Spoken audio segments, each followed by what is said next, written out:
Good evening, everyone. I'm Scott Lambert, Chairman, and I'd like to call to order the April 5th East Whiteland Township Board of Supervisors meeting.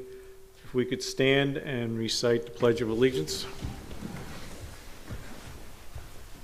I pledge allegiance to the flag of the United States of America and to the republic for which it stands, one nation, under God, indivisible, with liberty and justice for all.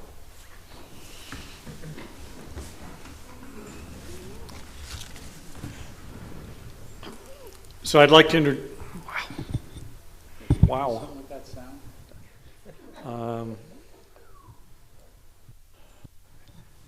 Testing. Thank you. I've got, all right. I'd like to introduce our attendees tonight at this table. On my left is Township Manager John Nagel. On my left, Peter Fixler, Supervisor Member.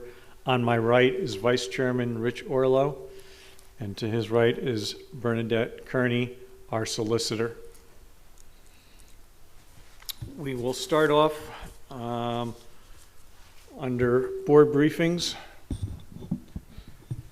Executive sessions were held on March 30th at 4 o'clock for legal, personal, and real estate matters, and again on April 5th at 5 o'clock pertaining to real estate, personnel, and legal matters. Next on the agenda is something that we're very excited about and wanted to get out to the public, as many people have heard about this but not in any detail, is a Route 30 infrastructure project application that we are pursuing.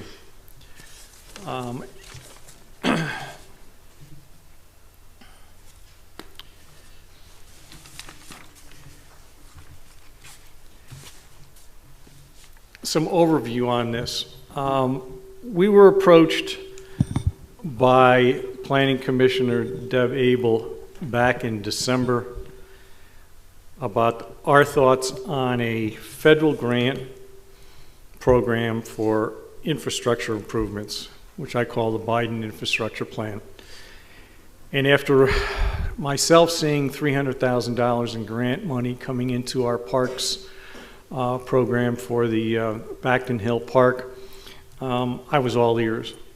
After discussions occurred, we felt that an infrastructure project needed to focus on the Route 30 corridor, an area already on the township radar. Why Route 30? As it is the major, if not the major, east-west road on the main line roadway here in Chester County. We've seen the impact of the expansive growth from our own township, but the surrounding municipalities. We're seeing townships with building units being applied for or occurring in the numbers of 5,500 is the last I heard. We're looking at growth with new business opportunities.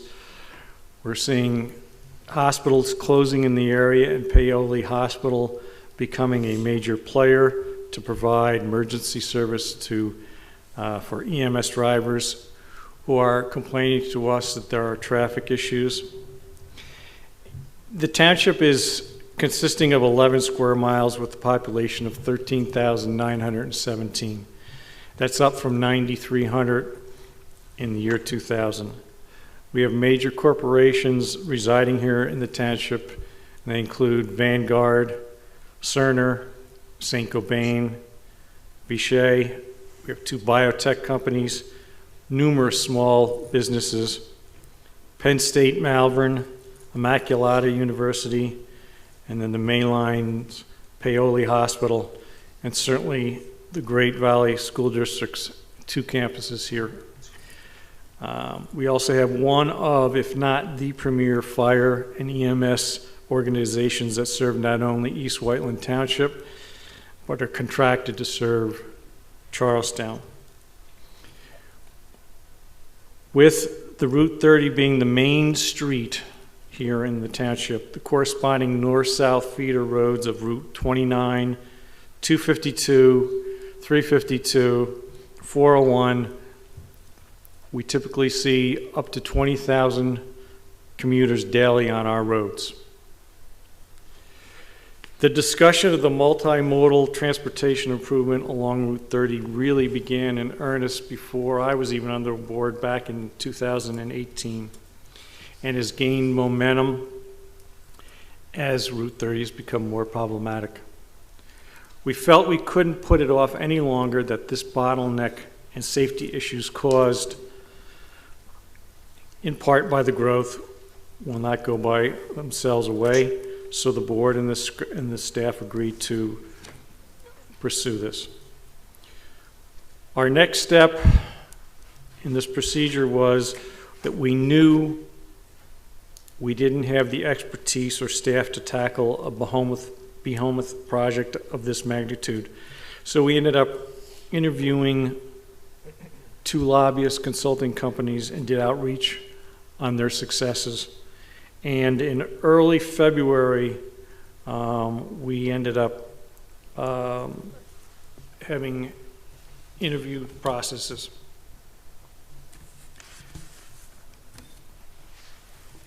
So the good news is, while we felt that we had a need and could qualify, and this grant funding would help reduce the tax burden on our residents and property owners, but both consultants we interviewed felt we had a strong narrative and, from their viewpoint, a documentable need. And the grant amount that we were pursuing was for $25 million, that the effort was worth pursuing on a number of fronts. The bad news was that the decision for the consultant occurred on President's Day on January 28th, and the grant application, which is nationally competitive, was due April 14th of this year. So time was certainly of the essence. We chose a consultant group called Delta, who had an expansive administrative capabilities completing the massive application, which included over 30 pages, and had the capability to administer before, during, and after, including audits that might occur. So John Nagel and myself, the staff, McMahon Traffic Engineers, have been meeting with Delta up to 2 to 3 times a week at times to go through the grant application, to complete the questions, all 30 pages of it, get it completed, and to stay on point. And as of today, we are certainly on point. A key component of the application are letters of support for the community. And we've been working the phones on that diligently to generate those.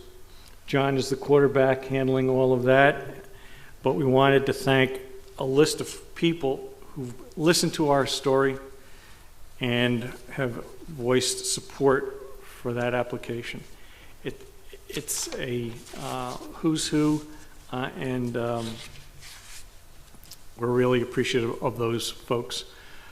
Representative Chrissy Houlihan, Senator Bob Casey, Senator Pat Toomey, Republican Christine Howard, Senator Carolyn Comita, Senator Katie Muth, who we're meeting with tomorrow, the Chester County Board of Commissioners, the Chester County Planning Commission. Surrounding municipalities include the West Whiteland Township Board of Supervisors, the East Goshen Township Supervisors, Willistown, Tredyffrin, Malvern Borough, Easttown. We have met with, proposed, and talked to and gotten support from PennDOT in their District 6 office. We have reached out to the Delaware Valley Regional Planning Commission. We have talked with SEPTA, Amtrak, Norfolk Southern. We have talked with TMAC. Other folks that we've reached out to for the support include the East Whiteland Township Fire Company, Police Department, Departments of Codes and Life Safety, the Chester County Department of Emergency Services, surrounding EMS organizations. Organizations include, and people in the township that have been contacted include People's Light Theater, Wolf Automotive, Haley and Associates, Vanguard, Cerner, Cato, St. Cobain, the Desmond Hotel, the East Whiteland Township Business Association, Paoli Hospital, Sloan Toyota, and the Chester County Department Council. And I'm sure that list will be growing as we've been making a lot of phone calls. We do the Great Valley Owners Association as well. Great Valley School District, Immaculata University and Penn State. So again, the board wanted to really reach out and kind of let people know one of the projects that we're working on, again, which we feel as though is going to be tremendously beneficial for not only this township, but the resulting communities that surround it that are impacted by this bottleneck that occurs and the safety that is going to occur within this corridor. The $25 million project is being earmarked for a portion of Route 30, basically between the intersections of Church Road through Plainbrook. That's going to be the main focus of it. There'll be 5 lanes, bike lanes. We will have medians along the way, perhaps.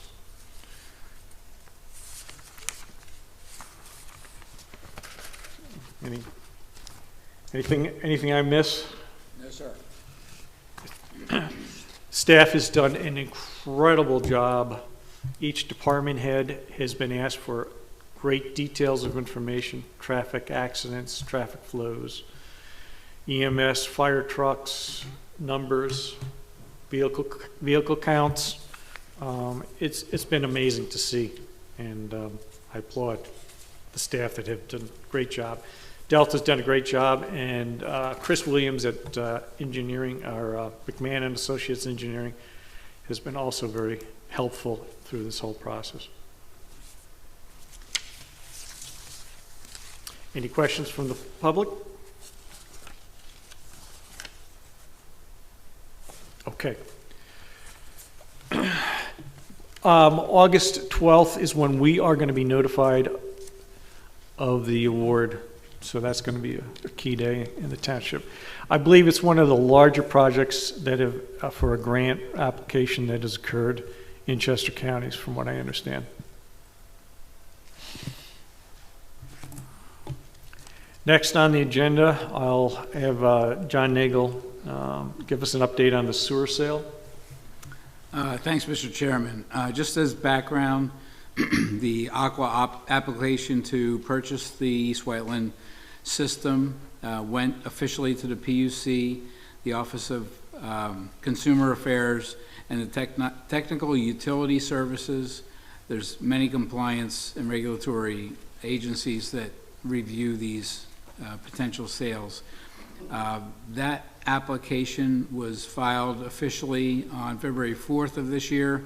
There's a mandatory 6-month evaluation period, and so at August 4th of 2022, the PUC will be ruling on the application of Aqua, and we're anticipating a fairly smooth approval process for that. We've tentatively set settlement date for the sale of the system for August 9th later this year. A couple of things that have happened that we've been posting all this information on our website. As required by law, there was a public input hearing before Judge Marta Gould. That was conducted on Tuesday, the 22nd of March. It went for about an hour and a half. There were 21 attendees, and most having to do with not East Whiteland Township residents as much as residents of other municipalities that are Aqua customers that may be impacted by the results of the sale. The Judge Gould's decision is expected in mid-May of this year. One other important fact is after the public input hearing, there was an evidentiary hearing before the same judge on March 31st, Thursday, March 31st, and there was actually no witnesses called on the cross-examination side. So we're taking those as good signs that the application by Aqua is been fully vetted and will be processed in accordance with the way it's been filed. So there'll be more to come on this. As I said, the settlement is scheduled for August 9th, and the decision by the PUC will happen soon after August 4th. That's all I have, Mr. Chairman. Okay. Donna, do we have any public comments?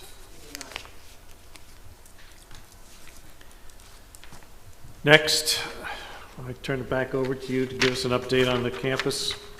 If I could ask Zach to tee up the Bernardin schedule.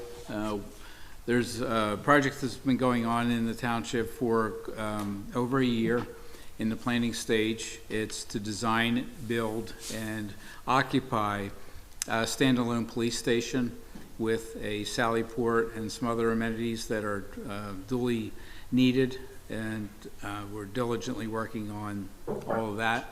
You can see from the chart, design development started in early this year. We are scheduled to submit a land development plan in June of this year, and I understand there's representatives from Arrow, our engineering firm, here this evening. They've been diligently working on the submission for that land development plan, and we're hoping to have at least Planning Commission approval sometime in the summer of this year. There's a lot of other steps in the process, but I'm just going to highlight the key points.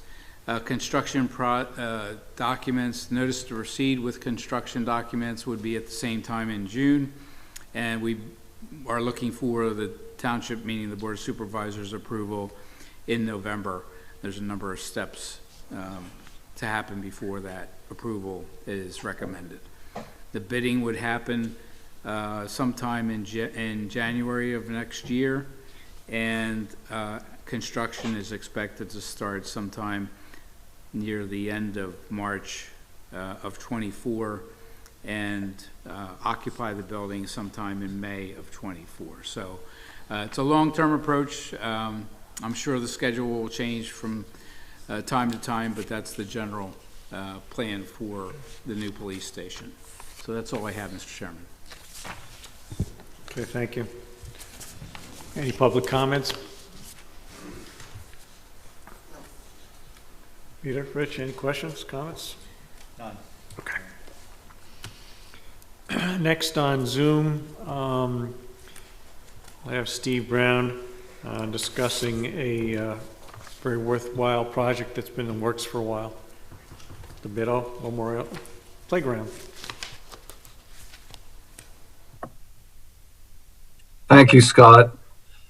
I'm happy to announce that this playground, which is a memorial to Tim and Christy Biddow's daughter, Julia Biddow, which has been in the planning stages between the Biddow family, the Where Angels Play Foundation, and the township for a couple years now. A ribbon cutting date has been set as work has begun on the new playground and zip line in Down East Park, and the date for the ribbon cutting for the ceremony is set for May 14th, 2022, with the rain date of May 15th, 2022.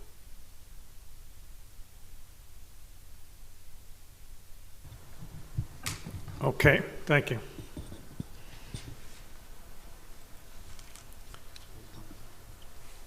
More good news to report is that East Whiteland Township ended up receiving another prestigious award. I will let Usha Hogan maybe give us an overview of this award of excellence in financial reporting.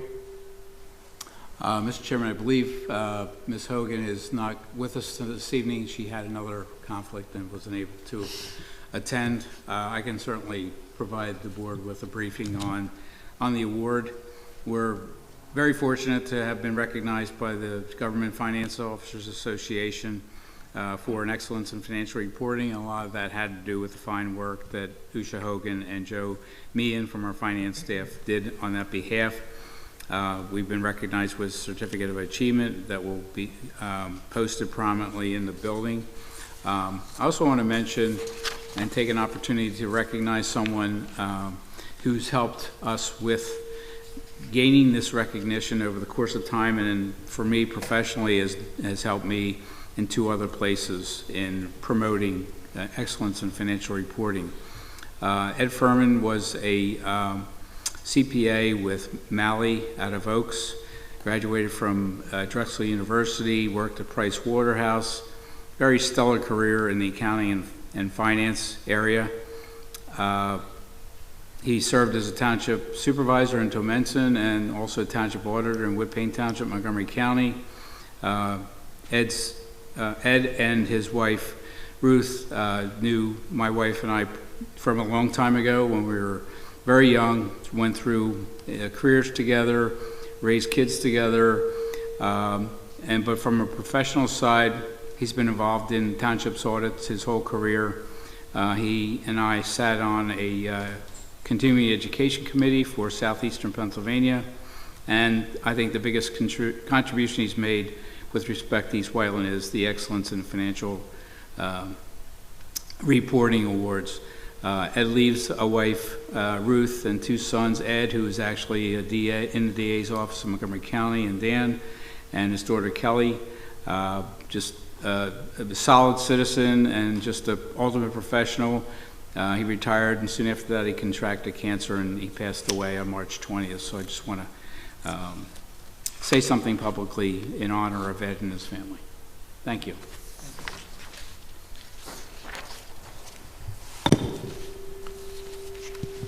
Would you like to lead us with the proclamation for Abigail Adams? I believe Ms. Weichert can do that. Yes. April 29th, we are going to designated a proclamation day for Abigail Adams, who is currently the People's Light Executive Artistic Director for the past 10 years, but she's been with People's Light for 40. So they contacted us and gave us a really nice lowdown on her and all the good that she's done. So I believe Diane Bricker may want to say something. She's the one I was in contact with. Yes, can you hear me? Yes, we can. I just wanted to thank, I'm Diane Bricker. I'm a volunteer at People's Light, and I just wanted to thank the Board of Supervisors for considering this suggestion to name Abigail Adams, to proclaim Abigail Adams Day on April 29th. I hope you're all familiar with the theater, that you've been there yourselves. Maybe you've taken your children to a panto. Fortunately, the theater is now back open on stage. We're excited about that. Personality has just closed. It was a fabulous run, and we're looking forward to seeing We Hold These Truths coming up shortly. Abby, as she likes to be called, is, I think, really deserving. She's an extraordinary person. She has kept People's Light Theater going throughout the pandemic when theaters all over the country were closing and laying off all their staff. She kept staff employed throughout all of this. She's championed equity and diversity and inclusion. She's a great educator. She's an extraordinary director, and she's just a creative and compassionate, forward-thinking leader. I think the township can be very proud that she's contributing as much as she is to the theater and to this community. So I thank you for considering this, and before I close, I just wanted to mention Donna Weichert has been terrific to work with. You should give this woman a raise. Thanks to Donna. Oh, geez, thank you. Donna just got promoted to president of East Whiteland Township's management team. No, she ended up getting a raise this past year. I did, Good. thank you. Good. And we know we can't live without her. Absolutely. So I guess I'll make a, Proclamation. I will make a designation by proclamation for April 29th, 2022 as Abigail Adams Day in East Whiteland Township. Do I have a second? Second? All in favor? Aye. Aye. Very nice. Thank you. Thank you. Thank you so much. Do I get off from work that day? What's that? Do I get off from supervising that day?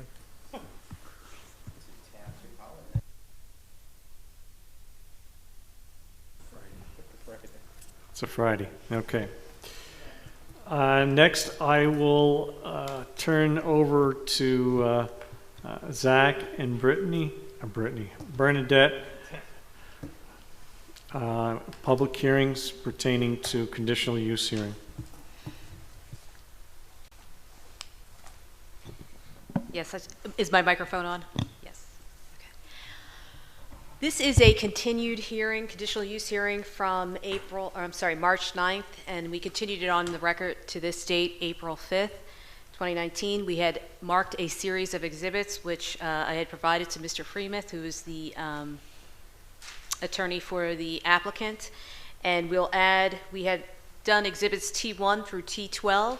T13 is going to be the March 16th, 2022 letter from myself to Andy Freemuth indicating that the hearing had been continued on the record from March 9th to April 5th and listing all the exhibits.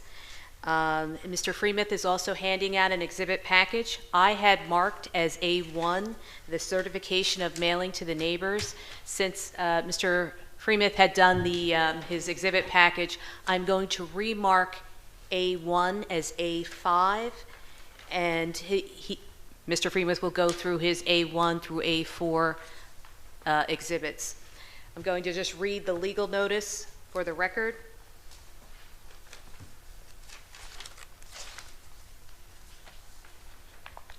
Notice is hereby given that at the East Whiteland Township Municipal Building, located at 209 Conestoga Road, Fraser, PA, the Board of Supervisors of East Whiteland Township shall hold a public hearing on and may take action to vote upon the conditional use application of Great Valley School District. The applicant is requesting conditional use approval in accordance with Section 200-19 and Table 200, Attachment 1 of the East Whiteland Township Zoning Ordinance, which permits by conditional use public or private, not-for-profit, open space or recreation purposes. The applicant is proposing a multi-purpose field, asphalt trail, garden, fence, and gates on the property which is located at 348 Swedesford Road, UPI 42-4-84 within the R1 low-density residential zoning district. We did have, Mr. Chairman, some neighbors who attended the last hearing, and we didn't go through party status at that time. If you would like, I can explain party status to the audience and anyone on Zoom at this time. And what party status is if you disagree with the decision of the Board of Supervisors, you have a right to appeal to the next level, which is the Chester County Court of Common Pleas.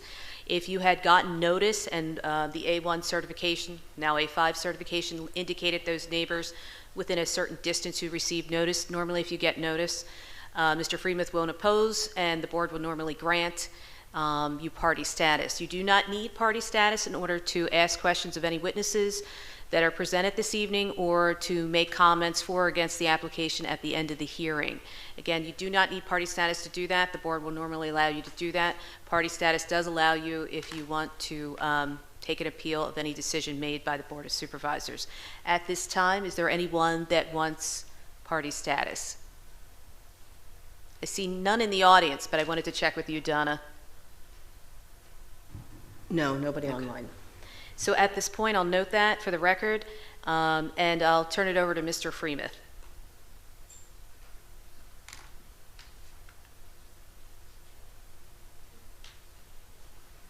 Good evening, everyone. Is this on for Zoom? I'm not getting that. I can hear you, but I'm not sure.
Great.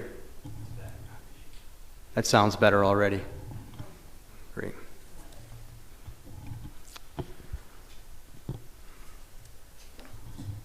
Let's see where I left off. The district is intending to acquire the property, 348 Sweetsburg Road, merge it into the KD Markley and 5th, 6th grade center site, and use that 7-acre parcel for, as you heard Bernadette mention, a multi-purpose field, a garden area, which would be relocated from its current location on the KD Markley property, and a recreational trail that's required in connection with the 5th, 6th grade project. The property, however, is zoned R1, low-density residential district, and a conditional use is required to use the property for public or private, not-for-profit, open space, or recreational purposes per your zoning ordinance. Notably, the zoning ordinance specifically permits passive recreation in the R1 district, which includes by definition the proposed trail. So I think the trail use itself is not a subject of this conditional use request. As a result, the relief relates to the multi-purpose field and the garden. As you know, a conditional use is a permitted use, provided the applicant can demonstrate compliance with the objective criteria in the zoning ordinance, and the use doesn't result in any unanticipated adverse impact on the public health, safety, and welfare. As I mentioned, I have one witness this evening, Chris Jensen, who's the district's professional engineer on this project. I believe the testimony from Chris, as well as the exhibits he presents, is going to demonstrate that the proposed use complies with the standards and conditions in your zoning ordinance, and that the district is entitled to the requested conditional use. So at this time, I'll have Chris sworn in, and he and I can share this mic, I guess, if that's the best thing.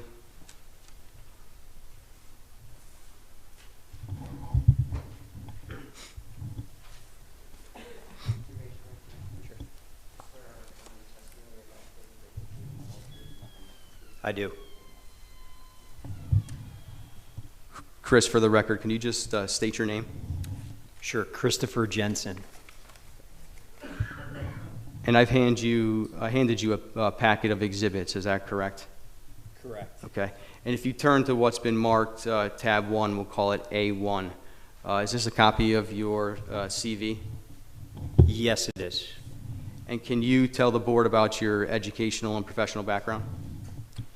Sure. I have a Bachelor of Science degree in civil engineering from Lehigh University, and I've been practicing as a professional engineer in Pennsylvania since 2009. And have your professional licenses or any of your accreditations ever been suspended or revoked? No, they have not. And are your licenses and accreditations currently in good standing? Yes, they are. And over the course of your career, do you have experience representing property owners and developers with zoning and land development matters in various municipalities? Yes, I do. And as part of that process, do you have experience reviewing and interpreting and applying various codes and statutes and regulations related to subdivision, land development, and zoning? Yes. And do you have experience providing testimony like you're about to do this evening? Yes, I do. And can you identify a few places for us where you've provided such testimony? Sure. Springfield Township, West Whiteland Township, Upper Dublin Township, to name a few recent. And in those municipalities, have you been recognized as an expert in the area of civil engineering? Yes, I have. At this time, I'd like to ask the board to accept Mr. Jensen as an expert in the area of civil engineering. I have no objection. No objections either. No objections either. Thank you.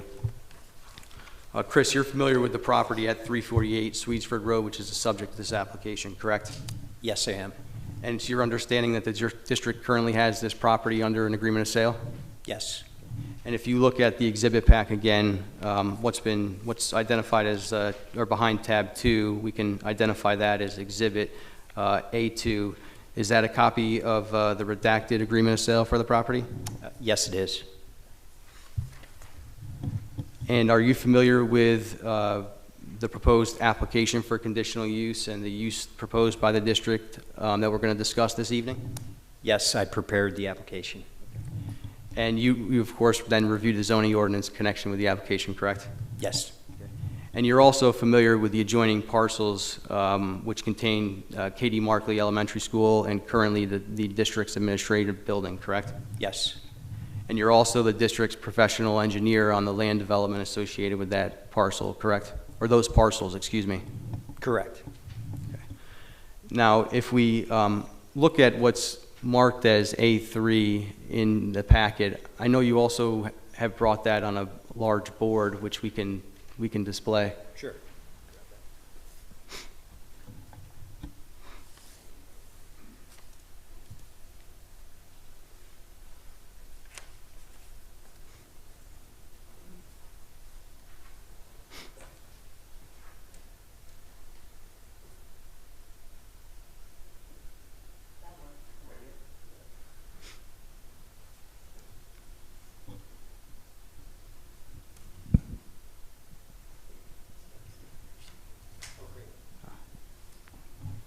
Excellent, thank you. You do deserve a raise.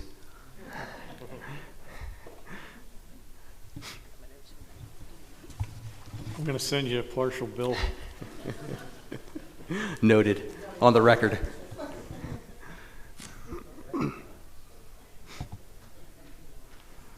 Chris, again, if you look at A3 in the booklet, we also have, for reference purposes, a larger size plan. Can you, this is an existing features plan that shows the property, is that correct? Yes, that's correct. Okay, can you just describe for us the location of 348 Swedesford Road and the existing features on the property? Sure. 348 Swedesford Road is located immediately to the east of the existing school district tract of land that contains K.D. Markley and the district administration building. It fronts on the south side of Swedesford Road as well. And on the property now, there is a single-family residence closer to Swedesford Road. There's a driveway, and there are clusters of trees, generally an open area in the central portion of the parcel with scrub and brush area towards the south. And the property is zoned R1, is that correct? Yes, that's correct. And at the time that you prepared and filed the application, did you also submit a conditional use plan with the application? Yes, I did. Okay, and I believe that that plan was marked by the township as exhibit number 2, correct? I believe so, yes. Okay. And have you since revised that conditional use plan in response to questions and comments that were received from the township and others? Yes, I have. Okay. And if you can put up the board for what's been identified in the booklet as tab 4, we can mark it as exhibit A4. Is this a copy of the revised conditional use plan? Yes, it is. Okay. And if you look at this plan, can you just generally describe for us what's depicted on the plan? Sure. The plan is based on an aerial of the area centered on the Katie Markley School. In the center, you can see the Katie Markley School, as well as some of the projected proposed improvements surrounding the school for the 5th, 6th grade center building. You can see the land that the school district owns north of Swedesford, and you can see the subject parcel just to the east that I mentioned earlier.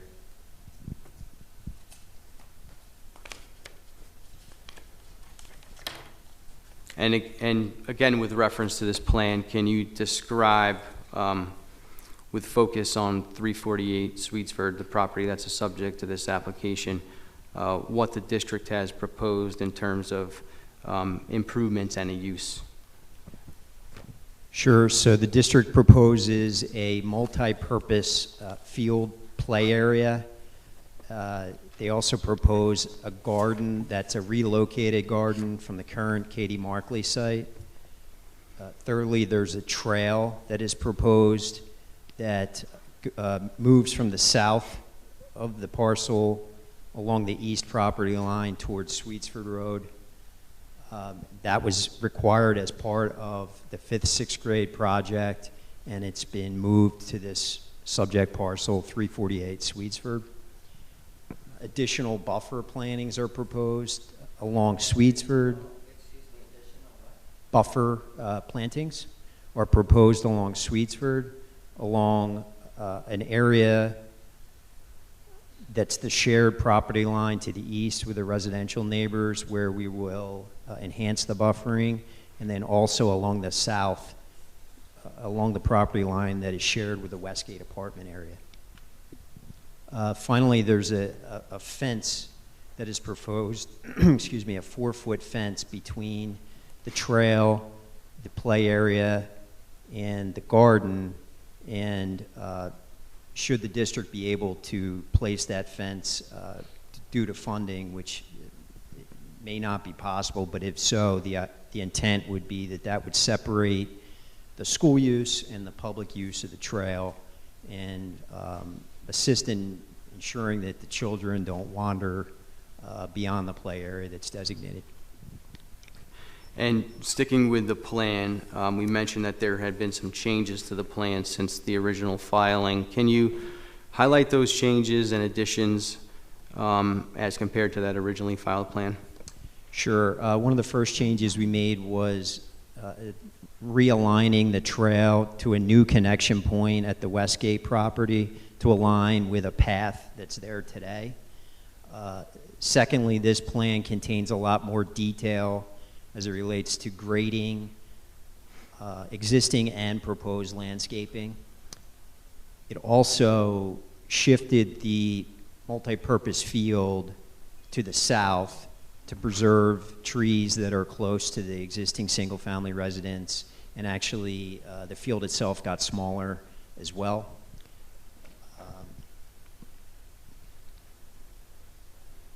So the existing landscaping between the property and the residential neighborhood is also shown, whereas the original plan did not show it in as much detail. And the landscaping that's shown on the common property line between the 7-acre parcel and the Katie Markley parcel is shown, with some of the trees being X'd out, indicating the trees that are required to be removed. And these removals are required due to earthwork, grading, drainage, and to maintain the sight lines between Katie Markley and the proposed multipurpose field. However, the district is planning to preserve the 6 trees located in the area closer to Sweetsford Road as per the pending plan, the land development plan for Katie Markley, the 5th, 6th grade center that's currently in application. A couple other changes were that we realign the trail to meander more around existing trees to preserve them as much as possible. And there was a recent meeting between the school district and the neighbors whereby it resulted in a shift of the trail south of the proposed field, farther away from the property lines from the closest neighbors by approximately 15 to 20 feet to create a 50-foot separation between the property line and the trail. And then just to clarify one point, with respect to the landscaping that's shown here, every tree with a, I guess, black X through it is proposed to be removed as a necessity to the project, but anything that doesn't have the X through it is intended to be preserved. Is that correct? That is correct. Okay. And you show some grading on this plan. This grading is not necessarily final grading, is that right? That's right. It's conceptual grading. We don't have a final survey yet, but this is the concept for the grading, and it will have to be refined and further developed during land development should we get to that point. Right, so just in case I didn't hear that very well, but if we're able to get conditional use approval this evening, we'll have to come back for land development approval associated with this parcel, correct? That's correct. Okay. And currently the field is proposed to be used as a play area for students of the elementary school during school and for after-school programs. Is that correct? Yes, that's correct. Okay. And how will the garden be utilized? The garden, it will be used by the district's food service program for produce, for the lunch program actually, and there are local food bank volunteers that come and utilize the garden, and it's also used for educational purposes for classroom field trips to the garden, etc. And that's how it's currently used on the Katie Markley site, correct? Yes. And the district is going to have to do some improvements to the garden area that's shown on the proposed site in order to get it into a condition to be gardened, correct? That's correct. Okay. And although the field could be used for organized sports, am I correct that there's no plans to do so at this time? Yes, that's correct. And there's no lights that are proposed for this field? Correct, no lights. And there's no bleachers that are being proposed for the field at this time? Correct. Okay. And looking at the plan, Chris, there's a zoning data table that's in the upper left-hand corner. Is that correct? Yes. Okay. And based on that zoning data table, does the proposed development and use of the property satisfy all of the applicable development standards in the zoning ordinance? Yes, that's correct. Okay. And section 200-18 contains general regulations which apply to residential zoning districts. Are you familiar with those regulations? Yes, I am. Okay. And does the proposed plan comply with all of the applicable general regulations set forth in section 200-18 of the zoning ordinance? Yes, it does. And then focusing specifically on parking and loading, if this conditional use is granted and a land development approval is obtained, Would the subject property be merged with the parcels that comprise the K.D. Markley site and the proposed 5th, 6th grade center? Yes, it would. Okay. And is any off-street parking that may be required for these fields satisfied by the parking located on that overall site? Yes, it is. And the Board of Supervisors is required to apply certain criteria and standards in Section 200-115 E and F of the zoning ordinance to any conditional use. Would you agree? Correct. Okay. I'm going to go through those criteria with you. First, with regard to Section 200-115E. Do you have any reason to believe that the proposed use will be detrimental to the appropriate use of adjacent properties? No. Do you have any reason to believe that the proposed use will cause undue congestion or pedestrian or vehicular traffic? No. Do you have any reason to believe that the proposed use will endanger the safety of persons or property by improper location or design of facilities for ingress or egress? No. Do you think that the proposed use will increase the danger of fire or otherwise endanger the public safety? No. Do you have any reason to believe that the proposed use would overcrowd the land or create an undue concentration of population? No. Do you believe that the proposed use would impair an adequate supply of light or air to adjacent property? No. Do you have any reason to believe that the proposed use would adversely affect transportation or unduly burden water, sewer, school, park, or other public facilities? No. Do you have any reason to believe the proposed use will adversely affect the public health, moral safety, or general welfare? No, I do not. Do you think the use will run counter to the spirit or purpose of this chapter of the zoning ordinance? Do you believe the proposed use will run counter to the spirit and purpose of the zoning ordinance? No. Okay. And finally, Section 200-15F contains general standards for the zoning hearing board to consider. Do you have any reason to believe that this application runs counter to those general standards that are identified? No, I don't. Okay. Those are all the questions that I have for Chris.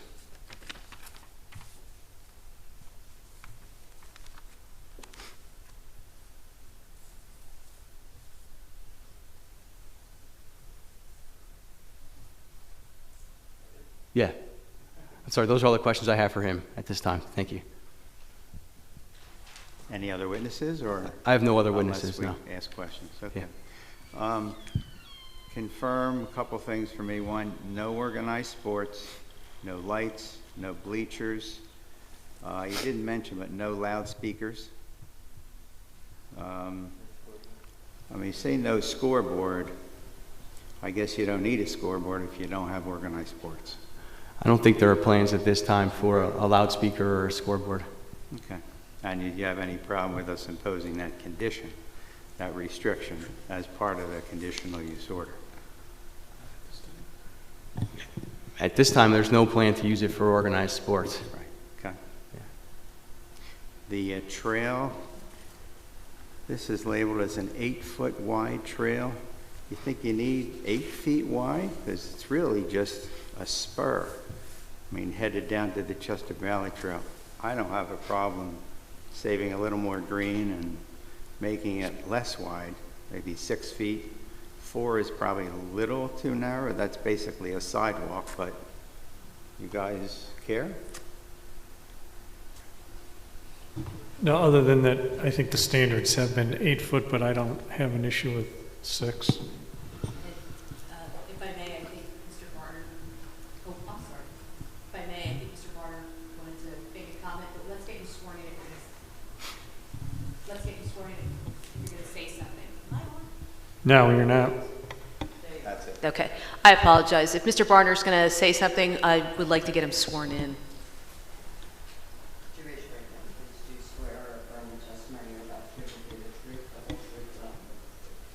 I do.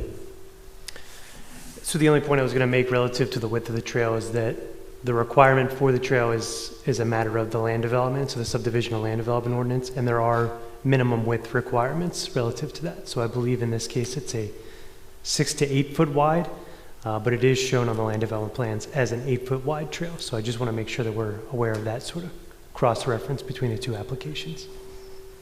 So is the trail in and of itself a land development issue versus conditional use? It is a land development ordinance requirement shown on the adjacent land development plan. I believe their intent is to relocate that trail onto this property if this application were to be approved. I got it. Okay. I don't think there's any issue going down to 6 feet, but we can certainly talk about that as part of any land development if we're fortunate enough to get the conditional use. And Zach, I think you had indicated that it's between 6 and 8 is permitted. I believe that's the requirement. I would need to confirm, but I believe Andy's right. This is something that would be reviewed in more detail during the land development, the subsequent land development, if the conditional use is approved. I don't have any other questions. I've got a couple. Just to clarify, this is really loud. Will there be any activity on the weekends? There's no planned activity on weekends. I'm sure that you are aware that sometimes people will walk onto the athletic fields and use them, but the district's not planning to doing anything on the weekends that I'm aware of. Okay, all right. I think the other question that I had is to try to clarify some of the landscaping that is being removed. It's a little hard at times. Zach, do you have any pictures that we could maybe refer to? Just to, again, this is for clarification so that what we're seeing here is, again, it's sometimes hard to identify with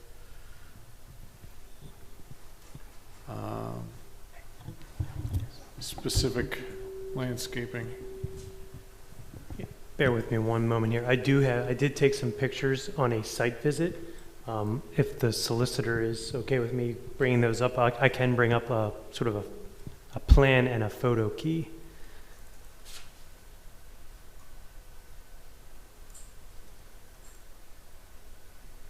So this is essentially the same plan that was submitted, the conditional use plan, with a few pictures taken. It's keyed, so it'll be a little difficult to I'll try to display them both at once here if possible.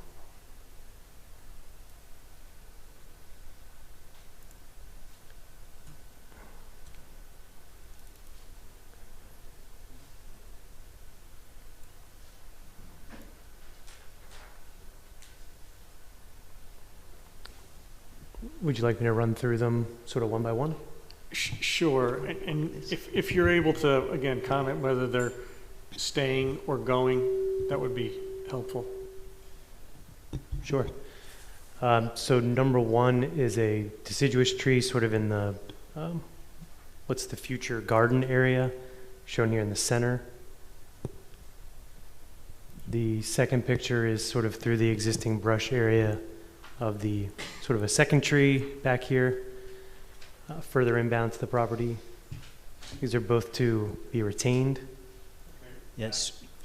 So with respect to 1 and 2, they are indicated on this plan to be preserved, and the district would, the intention is to preserve them, and we'll make every effort to do so. Again, we have to go through land development, and that area will require, and we do anticipate, the need to put some topsoil there for the garden that we're going to bring over from the other project. So, we'll do our best to preserve those trees, but I can't guarantee it, but it is the intention to preserve them.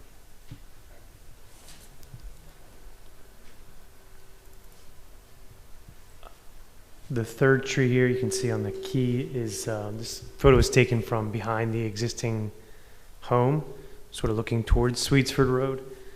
This one, I think this, on the existing plan, there's sort of a number of trees. They're shown sort of as one combined canopy. The thought here was just to kind of clarify that this is one of the ones that's proposed to be retained along with the ones shown here in number 4. These are 2 more mature deciduous trees near the home. They're shown again in picture 4. So with respect to those trees, similarly, our intention is to preserve those trees, particularly the larger trees near the home. They're not in the space where the field is proposed, so we believe we'll be able to preserve those. And Chris, that's sort of a result of the adjustment that the district made to shift the field too, correct, to try to preserve those trees? Correct. Okay. The 5th here is sort of to the east or looking to the right if you're facing Sweetsford Road behind the home. Is another existing deciduous tree that I believe is to be retained.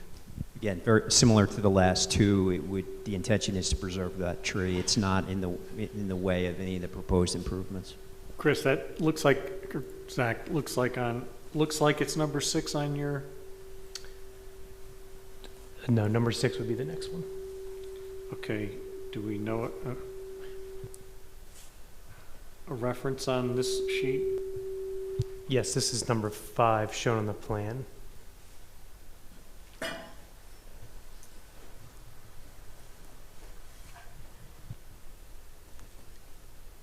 This is the...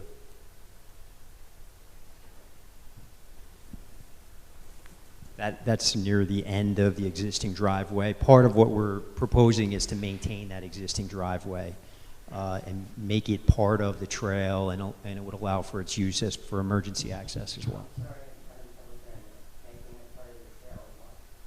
And use it for emergency access as well for the athletic field.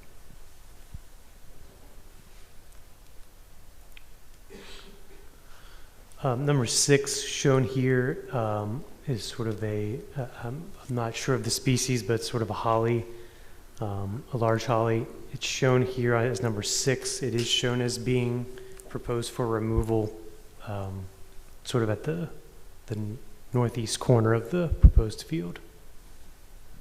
Yeah. Currently, we believe we will need to remove this tree, and I agree it's a species of holly. However, it is at the corner of the proposed improvements, and we can look to see if it's possible to preserve, but right now we think it will need to be removed. That would be appreciated if you could work around it, if you can. Sure, we'll try hard to, that one is at the borderline. Number 7 is sort of looking south with Sweetsford Road at your back along the existing shared property line with the residential properties to the east.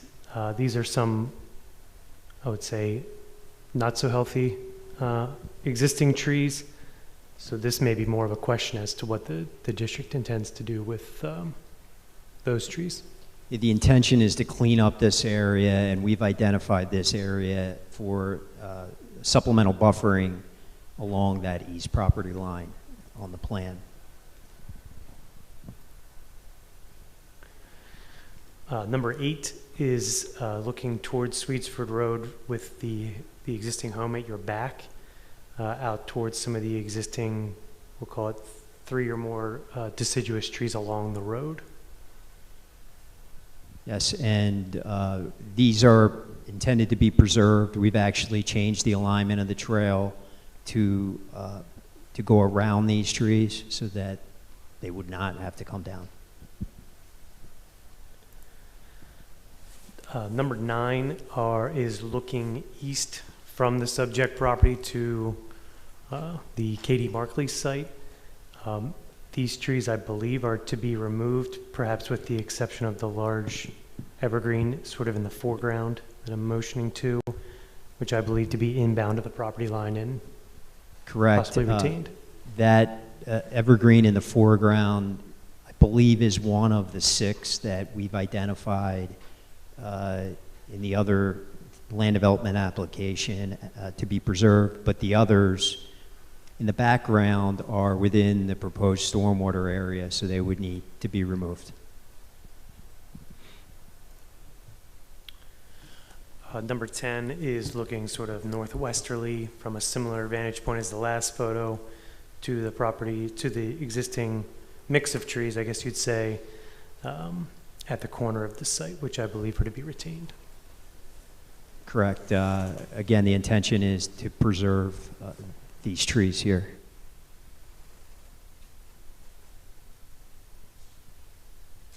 Okay, I think that is, again, helpful for point of clarification. And Mr. Friedman, if you have no objection, we could mark this as T14. I think we need to. Yes, Yes. we just described it for a while, so I'm Okay. fine with that. Thank you. Probably the photographs too. I don't know if you're going to include it as one. I was going to include it as one package. Okay. The That's plan fine. with all the photographs attached is T14. Okay, thank you.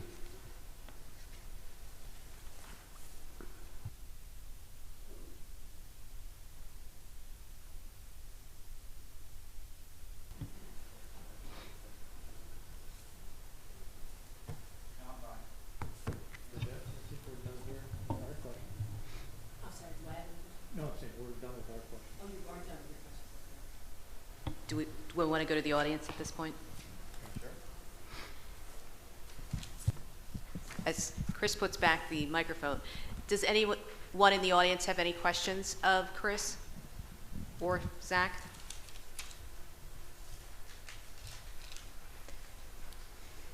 If you do, come on up to the microphone and please identify yourself. As I should have indicated earlier, we do have a court reporter, so we need you to identify yourself for the record. Sure. Sajid Jacob. I'm a resident adjacent to the proposed expansion.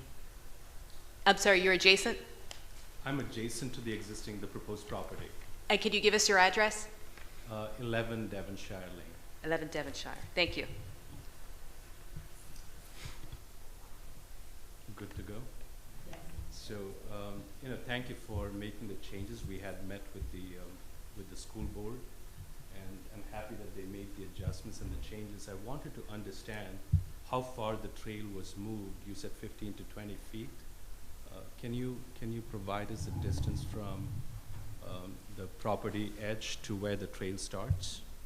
Sure. So, and specifically speaking to that location where the, I don't know how I can point it out. right there, it's from the edge of the trail to the property line, we're showing 50 feet, which is 20 feet more than it was So previously. it was 33 or 35 and you increased it to 50 feet?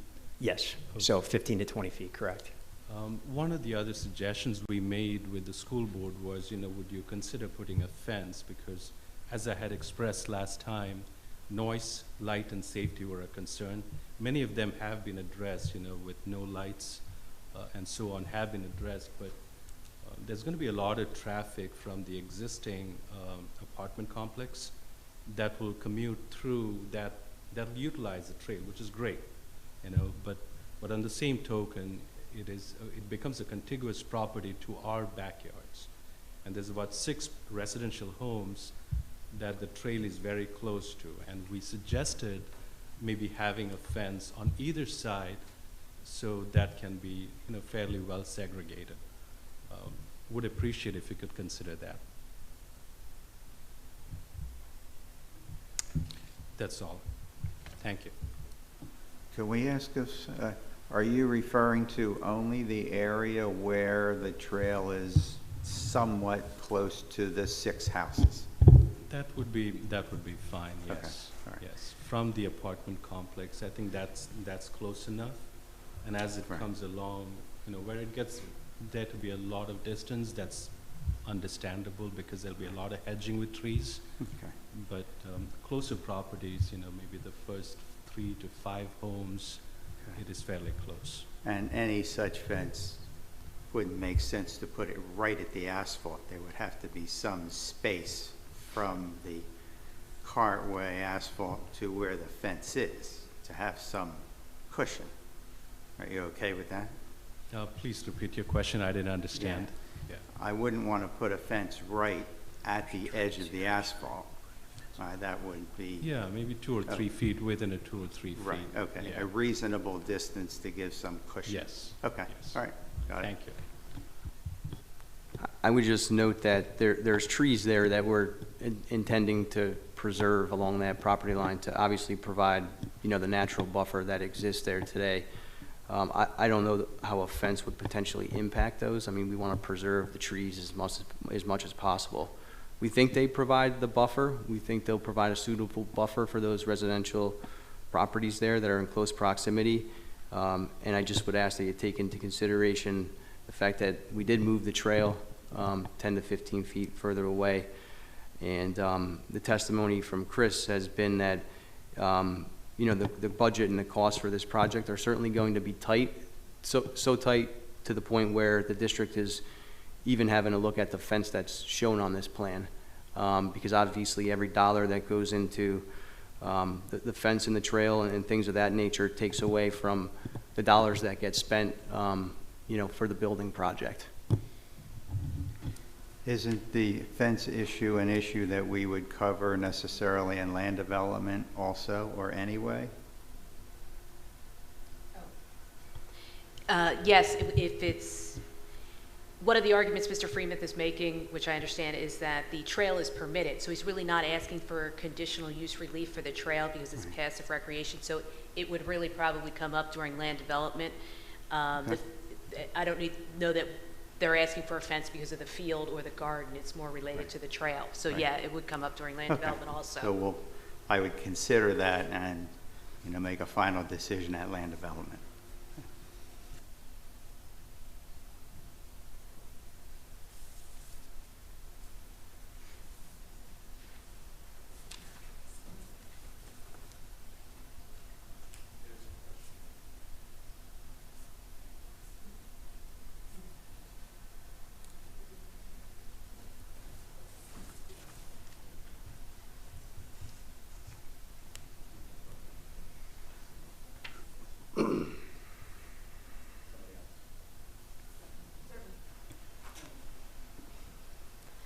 We just need your name and address.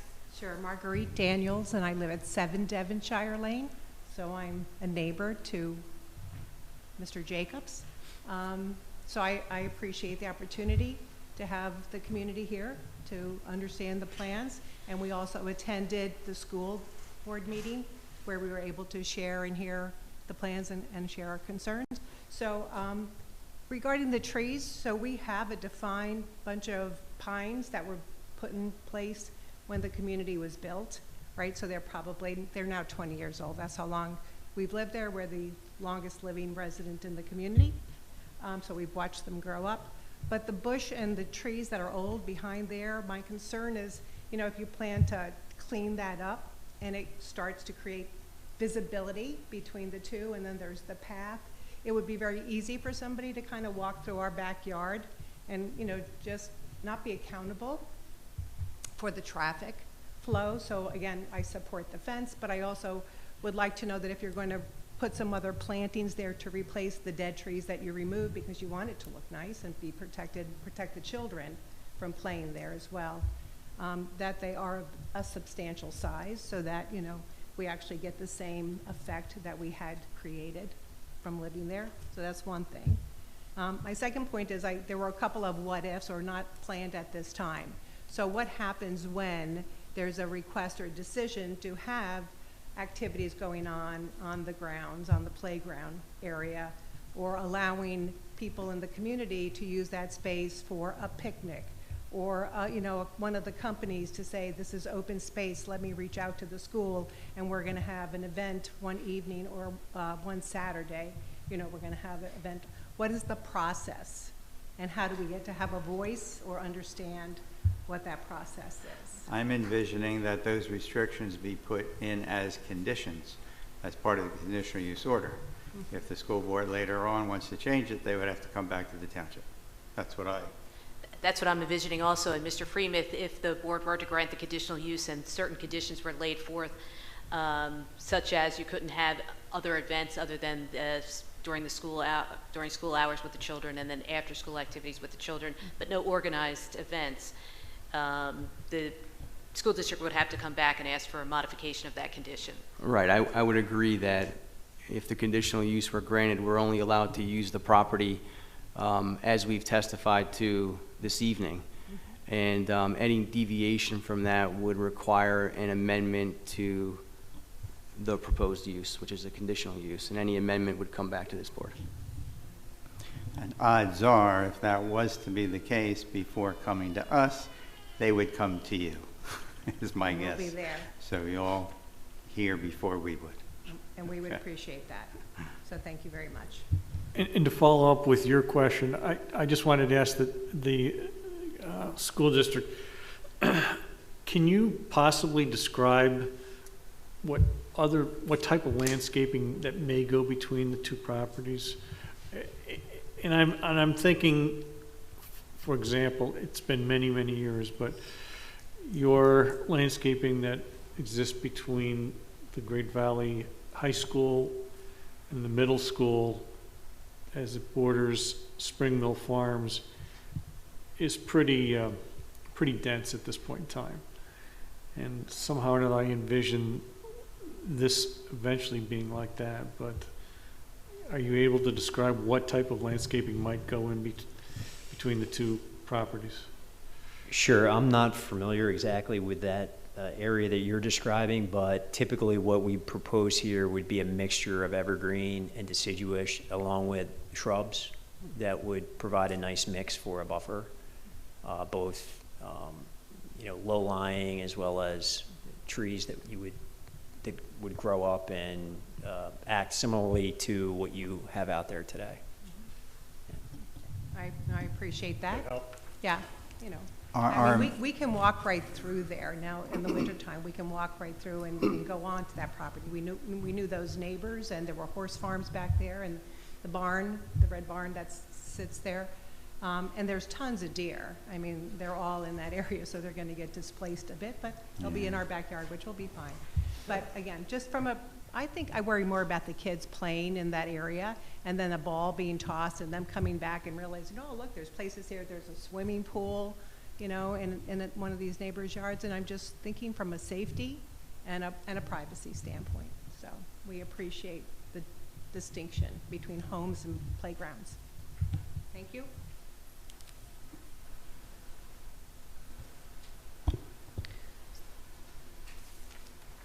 So we have another question for the audience? Anyone in the audience? If not, Donna, we can go to... Okay. Go ahead, Mr. Husman. Yes, my name is Gad Hazoum.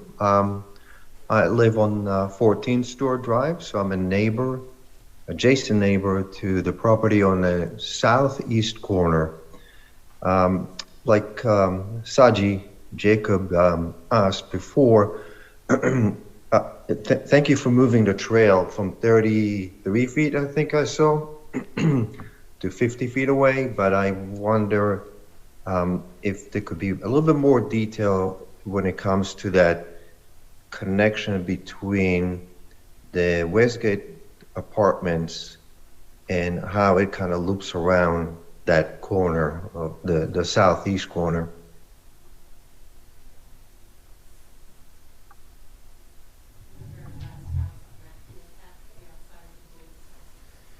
Sure. So as the trail approaches the south property line, it meanders to the west, and as I mentioned earlier, it aligns with what is already a defined pathway on the Westgate property that wraps around the tennis courts. And then eventually that path is actually, I believe, a cinder pathway that connects to the parking lot for that recreational area. So we think it lines up nicely with the ability for residents of that development to easily access the trail. Okay. Did you plan on moving the trail further away from that corner of the property? Well, where we are connecting at the property line is almost the farthest to the southwest that we could possibly connect. And again, it's where there already is a defined path that is used to access not only the subject parcel, but also the school district parcel. Right. So once the trail connects, how far would it go from the property line? Is it the drawing I saw with the board a couple weeks ago? It marked as 32 feet. Was that distance extended under your revisions? The distance was extended from the east property line, approximately, as I mentioned, 15 to 20 feet, up to what is now a 50-foot separation. And along the south property line, I don't have the number off the top of my head. It meanders, so there are variable distances as it approaches the property line, but generally speaking, and again, it's about 50 feet before it turns and heads towards the property line to connect to that path.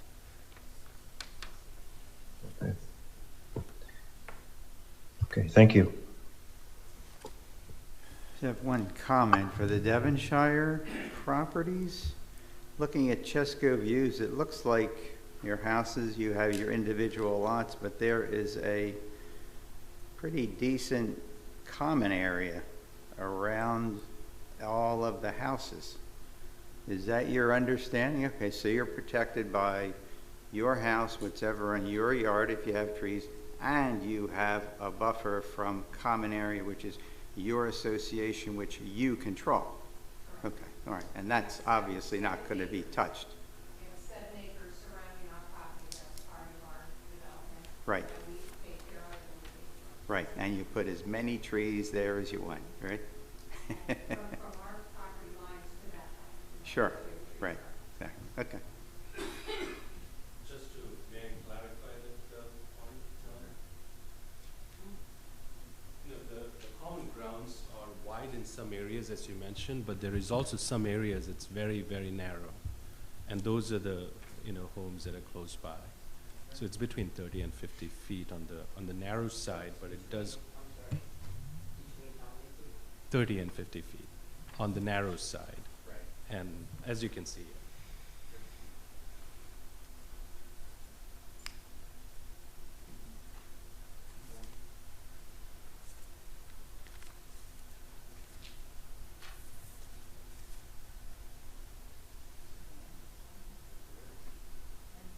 Donna, unless you have anyone else? No. Okay. Oh, sure.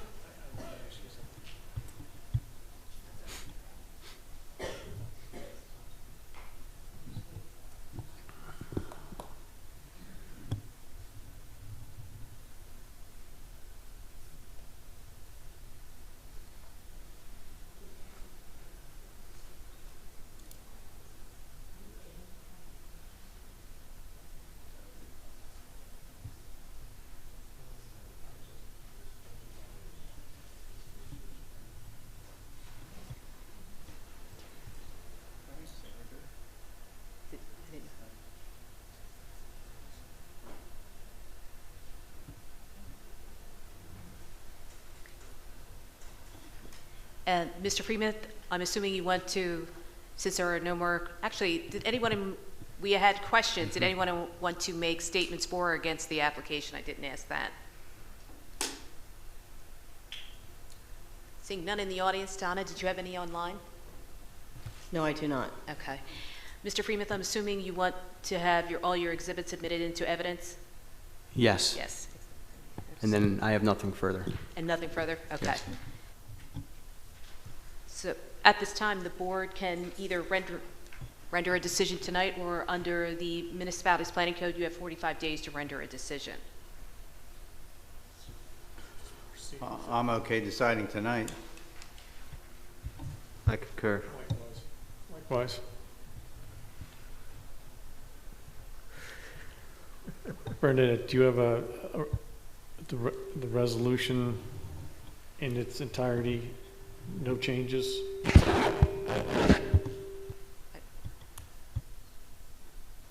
We did not prepare a decision for this evening, but you could certainly make a motion with certain conditions that I believe Mr. Freemuth will agree with, but we'll go through them and ask him if he's in agreement with those.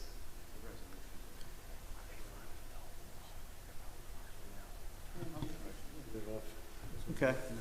Yeah, I'll make a motion to approve conditional use 03, 2022 for Great Valley School District, approve outdoor recreation for passive and active recreation facilities in the residential district, for outdoor play area, garden greenhouse facilities. We'll figure out the trail later. Subject to the following conditions/restrictions: that there be no organized sports, no lights, no bleachers, no scoreboard, and no loudspeakers. Do we add Exhibit 14, or is that going into land development? All the township's exhibits would be admitted. T14 would be that, also admitted, which was the, in reference to the trees. And normally I ask that the two standard conditions that we put on every application be that the applicant shall proceed in substantial conformance with the testimony and exhibits presented tonight, with the recognition that Mr. Freemuth had made some indications that the school district may not be able to put the fence up immediately, which is shown on the plan. And I believe you had one other one, and with Mr. Jensen's testimony as to the intention to save the trees. He might not be able to do it at all. And also we had indicated, which will probably be discussed during land development, that the trail could be 6 feet wide, but we could discuss that during land development. And that in all other respects, the applicant shall comply with all the laws, statutes, rules, regulations, codes, and ordinances of East Whiteland Township, the United States, the Commonwealth of Pennsylvania, East Whiteland Township, and any other municipal entity having jurisdiction over this matter. Would those all be agreeable, Mr. Freemuth? Those are fine, yes.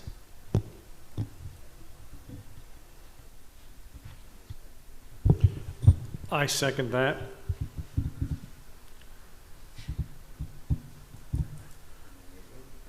All in favor? Aye. Aye. Thank you very much. Okay. Very good.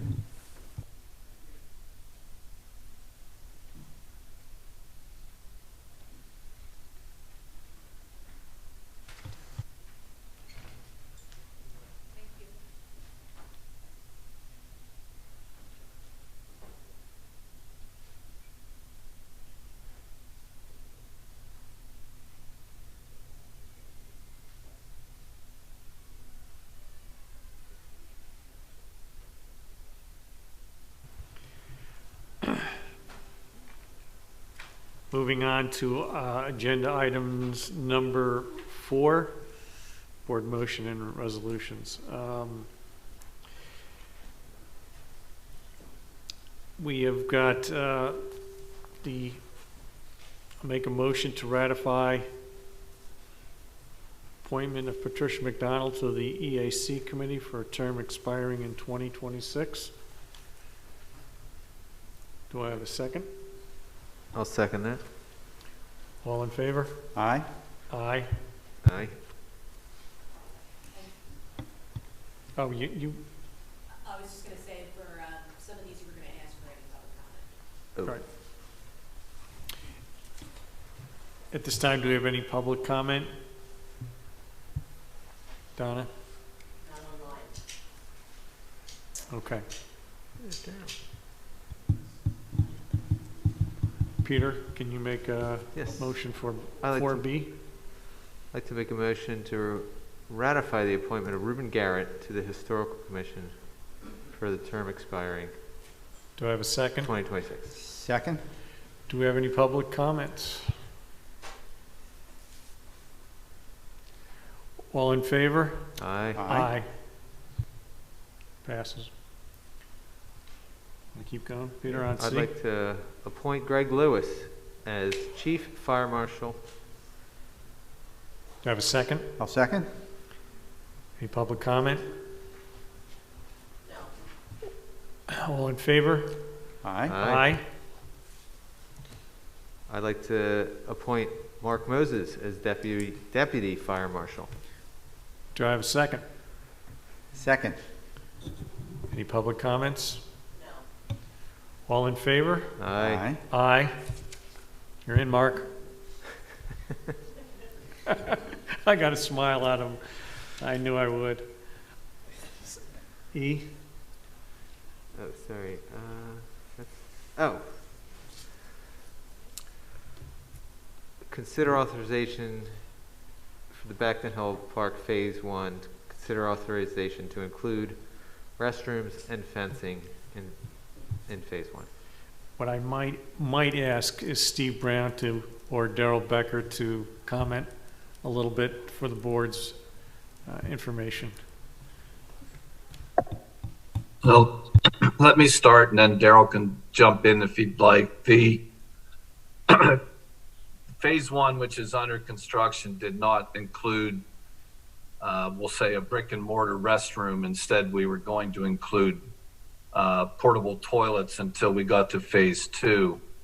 The Park and Rec Board recently reconsidered that and recommended that we include restrooms in Phase 1 if possible, and also the same for fencing to screen one of the businesses to the east from the park. Daryl did provide 3 estimates for restrooms from different suppliers. They were in the range of $200,000 to $300,000. I'm also in communication with our contractor, Mecco Constructors, and they're going to provide some different options and costs. They haven't done so yet. The fence would be along the property line of Home Medical Supply. I've spoken to the owner. He's willing to cost share with us, and we can talk to him. I was looking at a stockade fence, quite frankly. He was looking at a different type of fence, so we'll have more discussions with him. But the fence could be around $25,000, maybe less. So we would like the board's authorization to include the restroom and the fence in Phase 1 as it's being constructed now. Steve, Go ahead. I have to question the cost of the bathroom. I mean, it's 300 square feet. Is that correct, Daryl? I believe that's right, Peter. Somewhere in that range, yes. I mean, the math on the cost per square foot is unbelievable there. If it's $300,000 for 300 square feet, I mean, that is... It's not just the building, though. I thought the expense was running the pipe down to the end of the park, all the way down to the line that's in the Chester Valley Trail. Is that fair to say, or no? No, the line is being brought in from, well, actually, Daryl. The sewer line and the water line are being brought in off of Beckton Hill Road. Right. Through the access drive. Now, because if you decide to proceed with the restroom, we will have to connect those, connect the sewer line. Currently, it was just going to be stubbed, but we'll have to connect that. Well, in fact, we can't connect it. There's no sewer out in Beckton Hill Road. Right, but back to the cost that Peter spoke to. I'm not an expert, but it is very high. I think it is. I think it's the buildings. These were prefabricated buildings. I've spoken to a couple other people. They also said the cost seems to be incredibly high. You know, hopefully we could do it for a lot less than that. But these were estimates that Arrow provided to me. So I guess if we do move ahead with it, these would be the hopefully, like I said, the upper end of the range. The information I provided to Steve was directly from vendors. So, you know, they were they were basing their costs on a basic restroom. If you decide to proceed and choose a vendor, then you would have to go through and pick the amenities you want in there, the type of block, the type of roof, the finishes inside, et cetera, et cetera. So, right, that may change. That number could change. Daryl, did you have the opportunity to look at one of the styles that we looked at, was the no water, no flush? Yes, modern. I provided that to Steve, yes. Is that in the same range of cost? Honestly, I don't remember, Scott. Yeah, I can't say. I don't have those numbers handy. Daryl, was that the green? I forget the name of the vendor. I'm trying to find it. Was it Green Flush, maybe? Something like that? I think it was, yeah, I think it was Green Flush. Was that them? Correct. Yeah, Scott, that cost, actually, I used round numbers in the memo to the board. I would say a very basic unit from Green Flush was, it was a slightly more than $180,000. So it's a little less than the range I provided. But still $180,000. Will we need to be able to connect to a public sewer line in order to have these workable? Well, right now there's no sewer in Backton Hill Road, so that's where we would take the effluent from the toilet. So until there's sewer in Backton Hill Road, these would not be functioning toilets. Right, but we would have them available.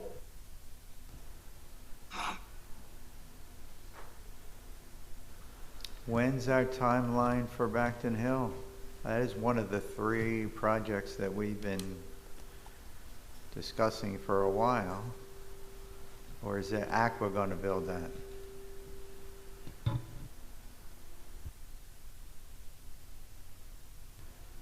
Anybody know? I believe that's an Aqua project, but I'm not sure what the time frame is. John, isn't there a window that Aqua's committed to? That is part of the Aqua project, and it's within 1 year of the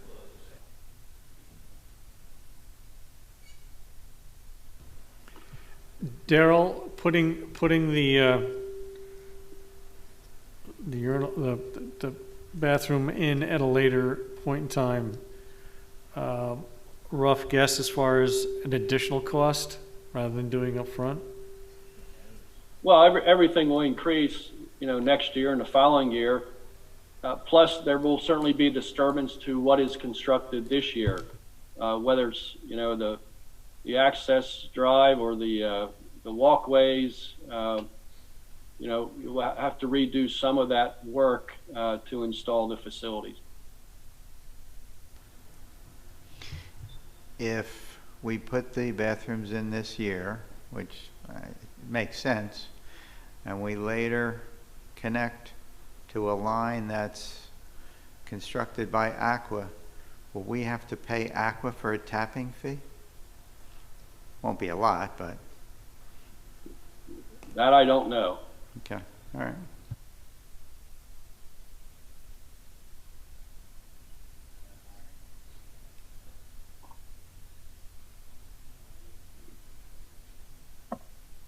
The lead time for these facilities, it will be, several months, 3, 4, maybe 5 months by the time that you select the vendor until the material is delivered. So just to give you some kind of a lead time on these facilities.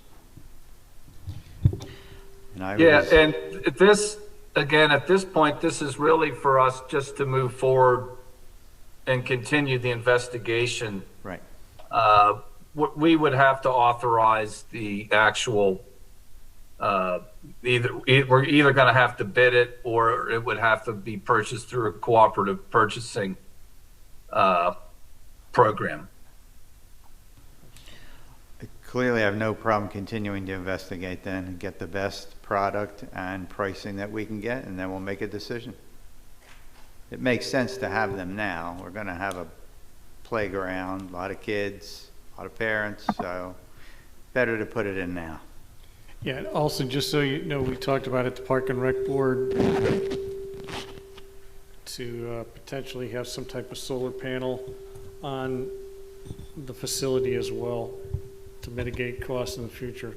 So, but if you're okay, then why don't we just authorize to continue to research and get back to us with any recommendations going forward. Is that right? Absolutely. Absolutely. Yeah, that would be, that's fine, thank you. And then there's the question of the fence. I think the fence is something that's needed, and I think that the fact that the business owners are willing to cost share, they gain a benefit, we gain a benefit. And I also understand that Ted Locker is going to be going back there and having some of those companies kind of clean up the equipment area that exists behind there. But right now it's very unattractive. So I think that the fence is a much needed addition now. And it's especially up by the area, this is by the area of the entrance, right? That entrance road? This isn't the property that's all the way down at the bottom, is it? No. Yeah, okay. So yeah, I would. No, this is up, yeah, this is up near the entrance. Yeah, and they're the ones that would agreed to cost share. Right. All right, so sure. Correct. Absolutely, go ahead. Yeah. Any questions? Okay, thank you. And this one, I'm not 100% certain, but I don't think we'll reach the bid requirements on this one. So this is something we could work into the contract.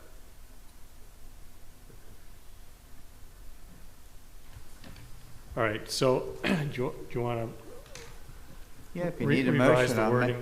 Make a motion to approve continuing to investigate restrooms at the phase 1 and include the fencing in phase 1 in any event. Do we have a second? I'll second that. All in favor? Aye. Aye.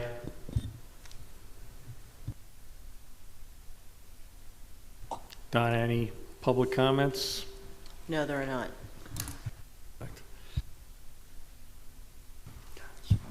Okay.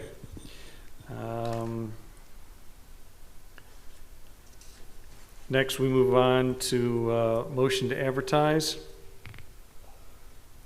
John, any details for road paving?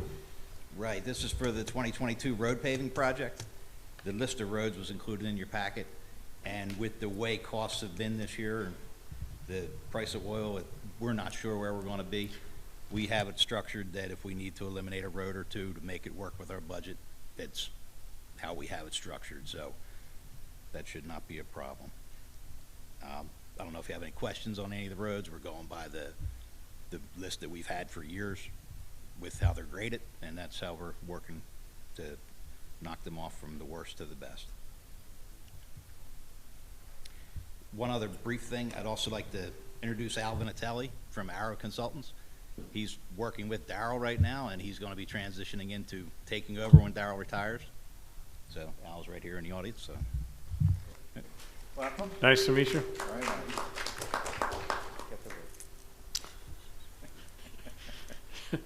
right. Peter, can you make a motion to advertise? I'll make a motion to advertise for 2022 projects for road paving in East Whiteland Township. I have a second. Second. All in favor? Aye. Aye. Mr. Yeager, cars. You know what? Were you an auto salesman before he became police chief? Because every meeting we have to talk about vehicles with you. Every one. Why? I'm beginning to feel like an auto salesman. So we have now a 2015 Dodge Charger with roughly 87,000 miles on it. It's an unmarked police car that will be for sale. And you want to do the other one too, or you want to do these? And we also have a 2000 Suzuki ATV. I believe it's a 500cc four-wheel drive and two-wheel drive with reverse and forward speeds. It was our old Dare vehicle from 2000, roughly, and it's we've haven't used it in a while. It was running well when we last used it, but it's probably a little rough right now. So we need to put both of those on municipal bid and sell them. We might be able to sell that to Momo and get premium price for it. To who? Momo, Museum of Modern Art. Maybe.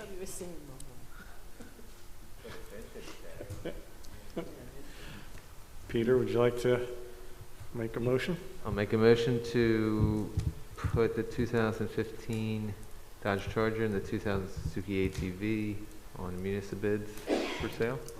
Do I have a second? Second. All in favor? Aye. Aye. Congratulations.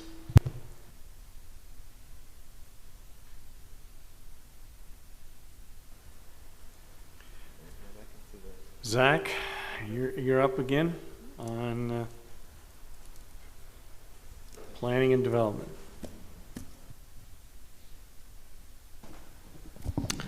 All right, so at last month's meeting on March 9th, the board authorized staff and the solicitor to draft an approval resolution for the Great Valley School District's 5th and 6th grade center. We've since done that. It was provided as a draft in your packet. There's a number of conditions related to some of the items that were called out during previous discussions. I'm happy to run through any of those specifically if you'd like, or if you'd prefer the school district come forward and give any sort of status update or speak to the conditions, that would also be fine.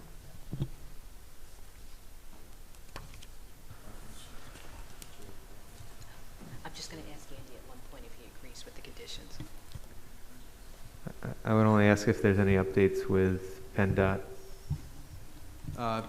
Sure. Andy Freemuth again. Nice to see you so quickly.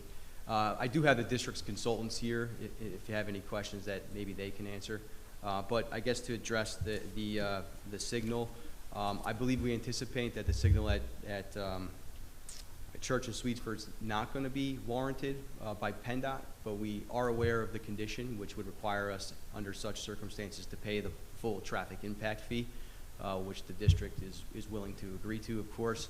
I think that condition also says that the district's required to study through traffic counts for a period of 5 years. That intersection, which again the district is willing to do. I would just ask the township to be mindful of the fact that I think we all could agree that additional development is going to contribute to traffic at that intersection, of course. And we would think that to the extent that our proposed use would warrant a signal within that study period, we probably know within 2 years of occupancy. But we do understand that the resolution requires a 5-year study period. But to the extent that we could reduce that as we move forward, that'd be great. Right, so what does that mean? Not warranted now, there's a 2, 3, 4, or a study period? It's five per the resolution. 5 years Correct. study period. Yes. If during that study period, a light is warranted, who does it? I think that the way the condition reads, the township does it with the traffic impact fee funds that we've paid. Right, okay, we're getting the money, so we should. Correct. I agree with you, okay.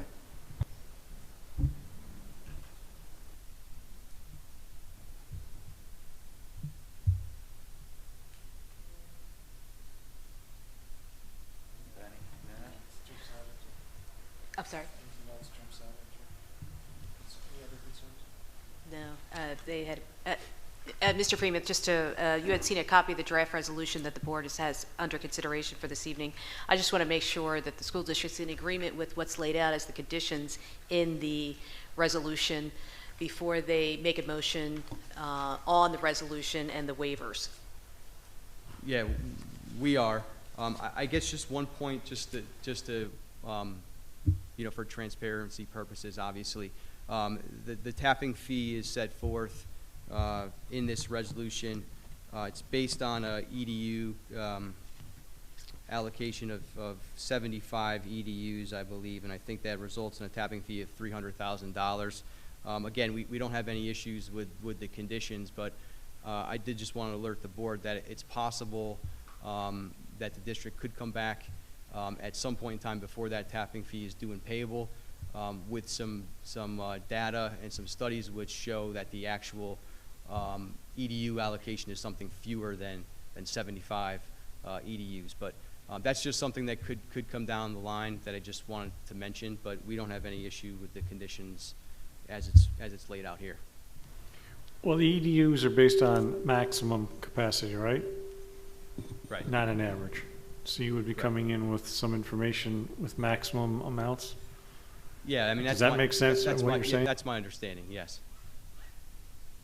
Based on additional information that has been able to that will be obtained as we move through the process. Obviously, the planning module approval was submitted early on, which identified the 75 EDUs. It's fine. And in that event, we'll have the experts look at it and we'll review it. It's fine. Sure. Understood. Okay, great.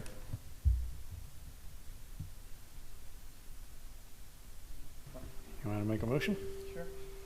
Yeah, I'll make a motion to approve the resolution approving the 5th, 6th grade center for the Great Valley School District as application 2021-07 LD. We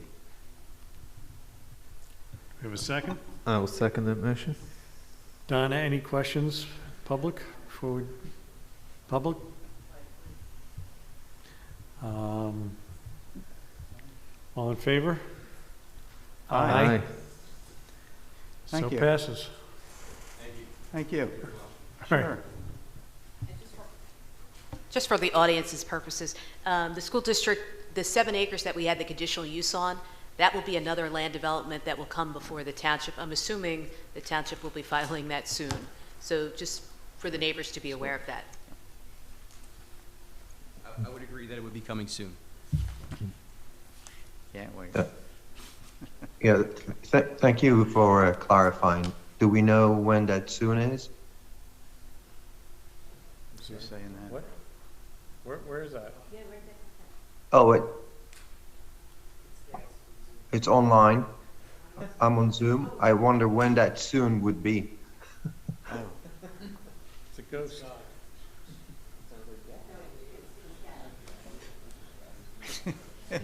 I don't know that I could put a date on it. We're still waiting for the survey to come back, but as soon as possible. I don't know that I could provide a better answer. I mean, it's not likely this month to be filed, which means it wouldn't be on next month's agenda. Odds are next month, May, so target June. Right. Planning Commission. We haven't and filed then- yet, correct. Right, okay, got it. That's a guess. Thank you.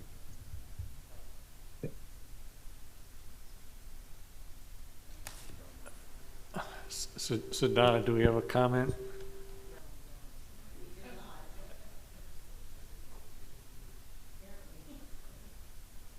Okay, Zach, can you talk about the Moores Road parking structure?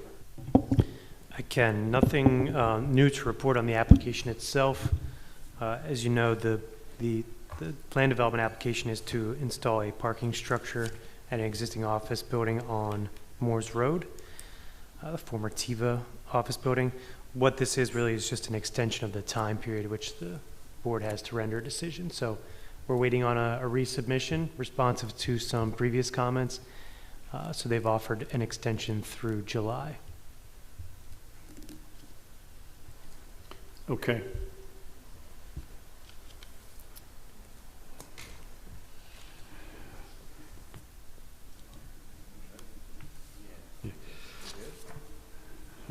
Peter, can you make a motion for the extension? Sure, I'd like to make a motion to extend until July 31st, 2022, the development of a parking structure at 41 Moores Road. Do I have a second? I'll second.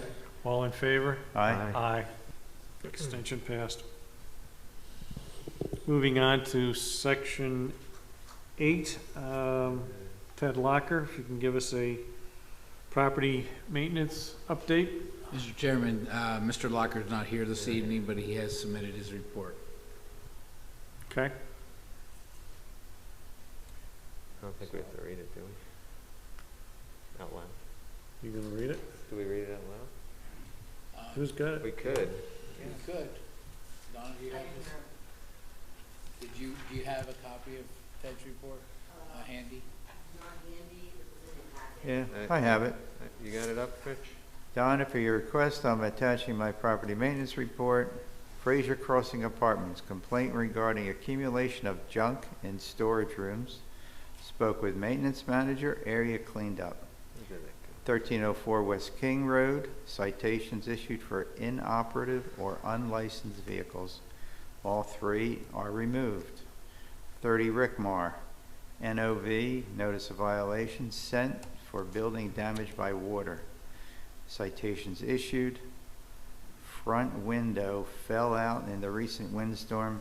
Front opening is now covered in plywood. 40 Carroll Lane, citation issued for inoperative or unlicensed vehicle. Clues Strawbridge, citation issued for not securing historic building. Building has now been cleared of some brush. One open area has been covered with plywood.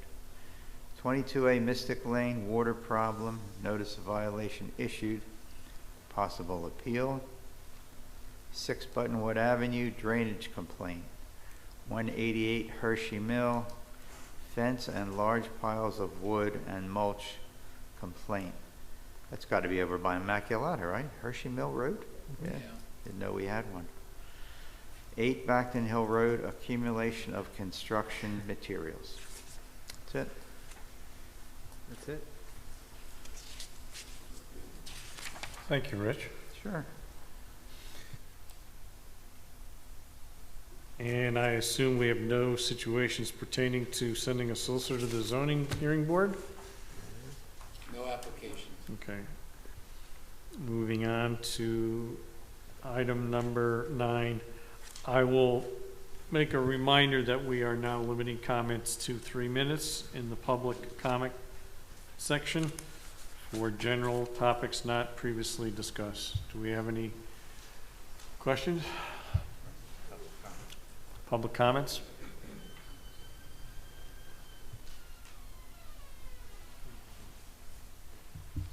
Hello, board members. My name is Tom Miles. I'm here for 2 quick items, hopefully tonight. One is to give the board and the residents here some real good news. East Whiteland Township just got another feather in its cap. We have definitive proof and confirmation that George Washington, the headquarters of George Washington, as he came through this township in 1777, has been confirmed and by the historians and the county that it was Malin Hall and the building is still standing. And I'll get to that point in a minute if anyone would like detail. The second point is I'd like to address for the township my standing application with the Historical Commission from 3.5 years ago. If it suits the board, I would ask permission to either vote on that tonight or table that for another meeting, and if necessary, reapply for that position. And I'll get to that in a minute if we have time. I've been a business owner here for 28 years, and I've worked with, I was just checking my database today, 10,000 patients, 120,000 office visits, and 1,400 members of this town. 5 years as a property owner here in the famous Malin Hall home with my lovely wife here in the blue jacket. And it's one of the premier historic resources in this township. We're proud to be owners of the property, and we humbly strive to be worthy stewards of Malin Hall, to maintain and renovate it in keeping with historical preservation practices. And that's why we have Bob Wise here, who will be happy to comment on that. He's the one who talked me into this. I mean, he's the one who helped me get involved with this property 5 years ago. So as far as item 1 goes, we were able to correct the problems with the Battle of the Clouds report in the Chester County report, where there's a truncated sentence that said George Washington stayed at Randolph Malin's house at the forks of Sweetsford and Lancaster, which burned down. And it certainly did not, because I'm living there now. We also had a couple challenges. Tom, we're getting close to our 3 minutes. Okay, thank you. So I would like to hopefully, again, ask the board to consider this application that I have in. I interviewed with 2 board members I see there, and I heard there's some new procedures to become accepted in the board. And recently talking with Jeff Dorr, the president, he has recently informed me that he has spoken with the board about this situation, and on information belief there is still positions available, and I would like to be, I humbly, respectfully ask that I be considered for that position in an appropriate manner. Thank you. Thank you, Tom, for your comments. Donna, do we have any other comments? Okay. Good evening. Hi. My name is Bob Wise. I'm Tom's brother-in-law, Dr. Miles' brother-in-law, and I'm a architectural historian, historic preservation planner. I've been in this room, several times over the years for various projects in East Whiteland Township. So I'm here to really support my brother-in-law's request to be appointed to the Historical Commission. And I just have a couple of things to say real quickly. Among other things that I do as a historic preservation planner, I work on ordinances for historic districts and overlay ordinances. And of course, one of the things in ordinances is to have a strong historical commission. That is obviously what guides the preservation program in the community and makes those recommendations to your zoning officer or you as the board of supervisors. And so with that, I think Tom's experience and knowledge of having this incredible house in East Whiteland Township really gives him the experience, unlike a lot of people on historical commission boards, to benefit the community. He doesn't just own a historic house, it's one of the most historic in the community, and whether George Washington slept there, the architecture in and of itself is an incredible asset to the community, and it's several pieces in one. It's been altered over the years, probably everything mostly 100 years ago, and so the house is elongated like many do, and also got wider like houses do, and it's an incredible building as a historical architectural story to walk through. So I really want you to consider his experience. And finally, he just doesn't own the house. He is building it, rebuilding it from the ground up, starting with getting water out of the basement and dealing with all the problems of a historic house. It's got many, and quite frankly, he does most of the work himself. He's got good people to help him. I've helped him a little bit, mostly from a consulting aspect, but also he's got people like Andy Gustine, who's a really premier Chester County historic carpenter. So finally, I think it would be an asset to the community to take his experience, his really hands-on experience of one of the most historic houses in the community, and his vision for this house, not only as a place of business, a place for his family, but also as a key structure in the township. And I think he can take that experience to the historical board every week, or every month. Thank you. Okay, thank you for your comments.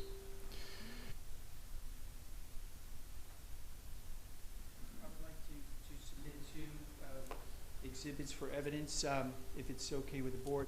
This is photographs that I was asked to submit for an article that's coming out in the newsletter that will have to be approved by the board as well. And this is a summary of the evidence of George Washington's headquarters, half a mile from here at Malin Hall. I think the best thing is if you can, well, okay, we'll take them and we'll get them to Jeff Dorr on the Historical Commission.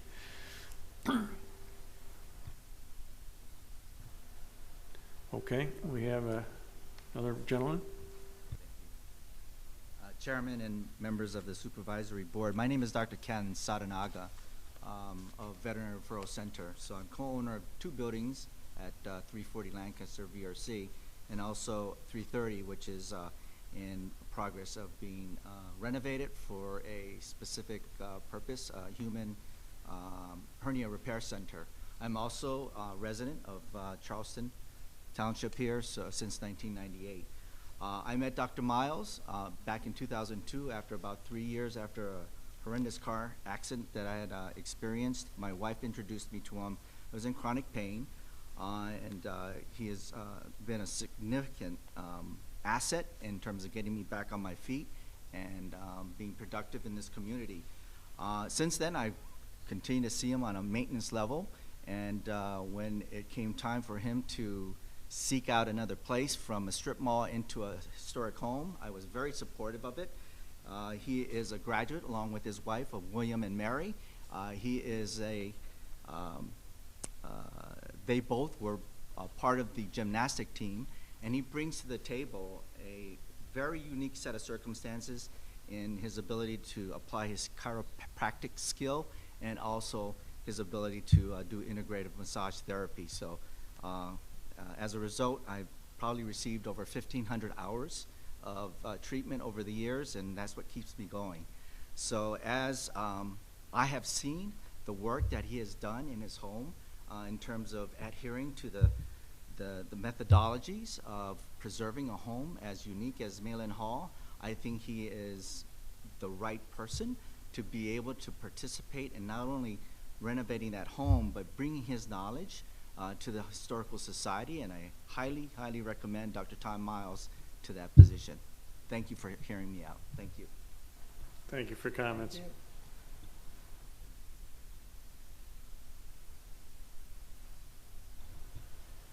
Good evening. My name is Rick Scheibe. I own 380 Three-Town Road in Malvern. And I just have a quick question of where we stand with the water runoff process that we started at the last meeting. Steve Brown, that's his baby. Probably at this point in time, if it's okay with you, if Steve could reach out to you, as we're just taking comments underneath this, rather than having a dialogue back and forth. Is that all right with you, Steve?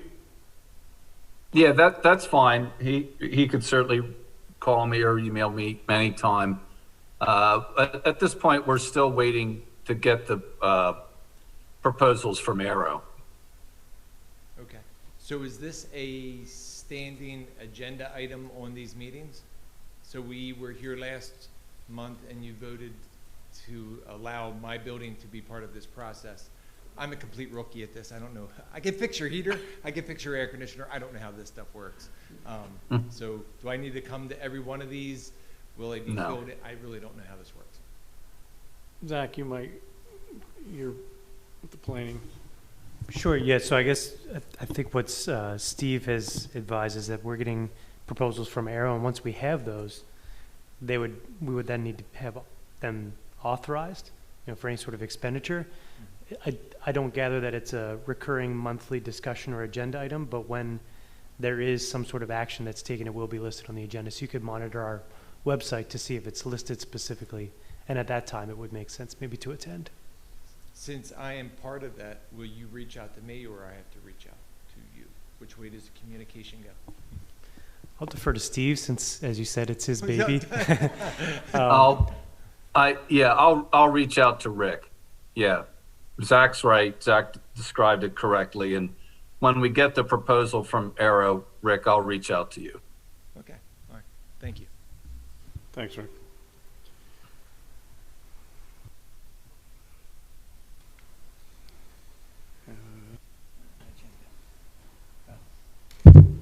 Hello. Dave Barrett, President, 23 Corbin Drive, also President of the School Board for Great Valley. Just want to thank all of you for all your work and the resolutions you passed. It means a lot to the school district, all the students, and look forward to keep moving forward with it. And hopefully we'll have a building open in 2 years. So, That would be amazing. Thank you. Well, Dave, I have to say, it Thank was, you. I think the board would like to thank the district for working with us through some issues and having that flexibility and listening to our concerns as well. So we appreciate it as well. We all live in the same community, so that's the goal. And, Okay. yeah, we appreciate it. And it was give and take, no doubt. And we appreciate everything you guys did when we had concerns and vice versa. So thank you. Okay. All right, thanks. We'll get it done.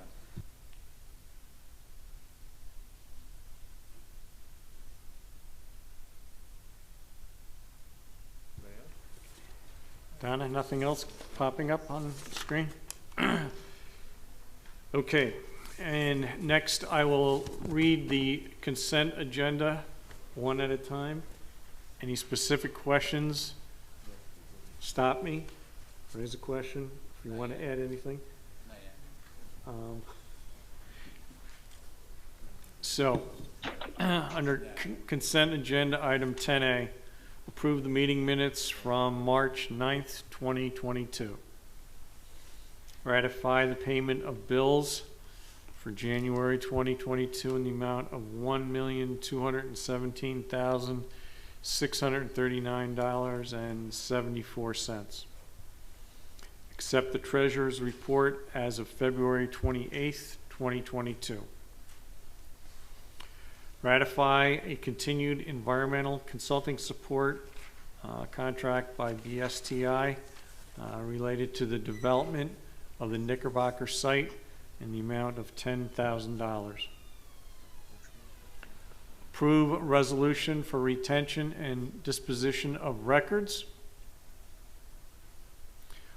Authorize appraisal for possible purchase of property adjacent to the Down East Park.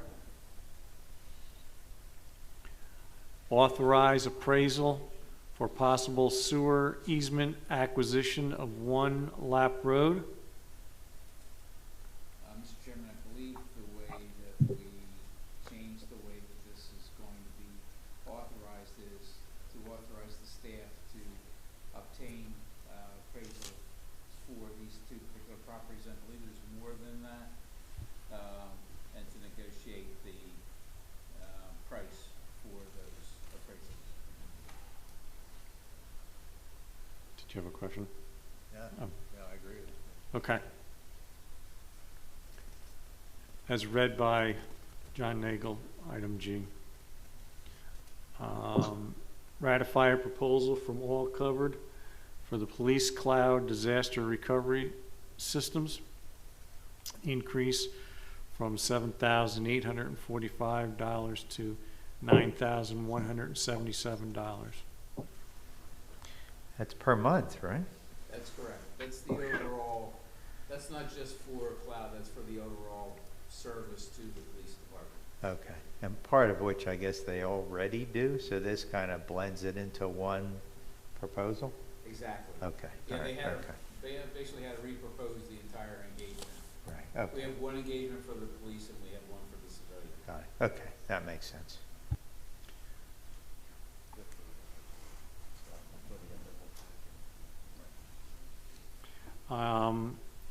Approve a 1-year extension to December 2023 of the police collective bargaining agreement. Mr. Chairman, if I could just make a comment to that. There is a active grievance from the union regarding, and it's an arbitration coming up sometime soon, and it's about converting time.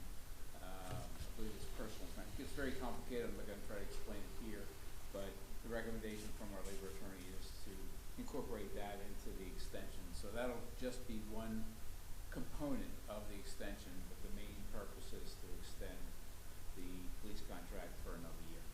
And the police union has already agreed to the extension in principle. Thank you. Okay, thank you. J, authorize the expenditure for Valley Creek Park Eagle Scout project. Sharias Sal. Troop 7, what's?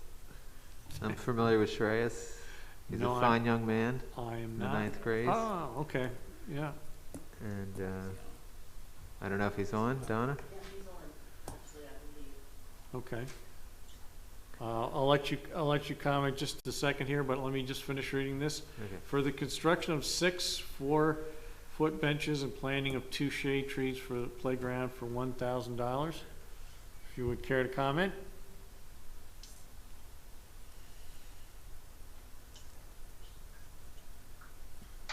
Oh, there he is. Hi. Hello. Hi. So there is one thing I forgot to mention in addition to the cost. It shouldn't exceed 1,000, but I will wood stainers will need to be used on the benches. The approximate cost for those wood stainers is about like $140 for all the 6 of the benches. That's all I have to add. Okay. Well, we appreciate your efforts. Thank you. I can certainly vouch for Troop 78, having gone through that myself with my son.